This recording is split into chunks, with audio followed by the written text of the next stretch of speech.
Hello, welcome to the Weber Dojo and the question and answer session for this week. First question that was submitted is there a requirement in semi-free sparring to vary the counterattack with each of the attacks? You want to answer that one? Sure. The short answer is no. You do not need to show a different counterattack for each offensive attack in semi-free sparring, or for ippon kumite, one attack sparring for that matter. What you do have to do is show at least two different counterattacks for the 4 offensive attacks. So for example, 3 of your counterattacks could be a counterpunch, and then 1 counterattack could be a front kick.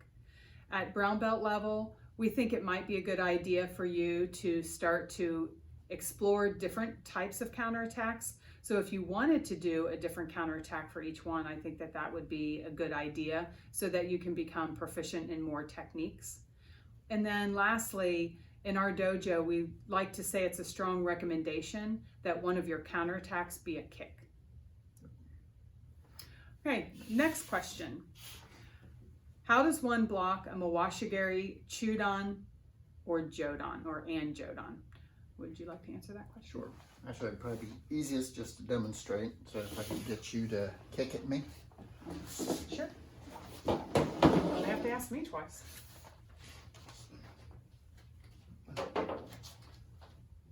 Okay, probably the easiest technique will be the uchi-uke, the inside-outside block. So if your attacker is going to be kicking to the stomach level, Mawashi geri, chudan. You're going to throw the inside-outside block to catch that at the chudan level. Same idea is going to be for Jodan. Mawashi geri, Jodan. Right. And then you can throw your counterattack. So regardless, thank you. Yes. You're going to get the inside-outside block, whether it's chudan level or Jodan level, right? It's going to be the same technique, and then just make sure that you follow it up on target with a good counter. Right? Right. Oh, thank you. Now I'll pick up the third question that we have is in Heian Nidan, move number 1. Do we start the block from a cup and saucer, or do we just go straight to the block from the ready position? Same question for move 4, going in the opposite direction.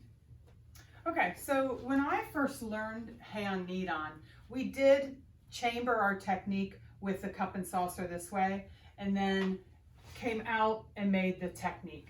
So the main blocking surface is Heian, it's the back of your arm. So in order to make the back of the arm the Heian Yokouke, which is this side block here, you do want a slight arcing motion out this way. So I think that this is used as a teaching tool so that you understand that this hand has to make an arc when you move it upwards.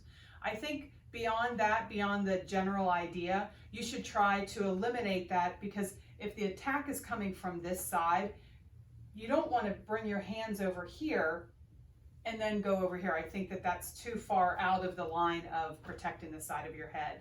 So I would suggest that you go from this position. It does make a slight arc and then out. Then once you complete the next part of the kata here, I think the same thing is true. So you want to try as best you can not to come cup and saucer here, but to make a slight arc this way and then come out when you change to go to this side. So I guess my answer is no. Don't make the cup and saucer. You can use it as a teaching tool at the very beginning, and then eliminate that very basic version of it. I think that's a very basic way of doing Heian Nidan. So this concludes our question and answer session for this week. When you're training at home and you find that you have questions about certain moves or techniques, make sure you submit those to us by 10 o'clock on Friday night, and we'll get those answered for you when we come back on Saturday morning. Stay healthy, keep training.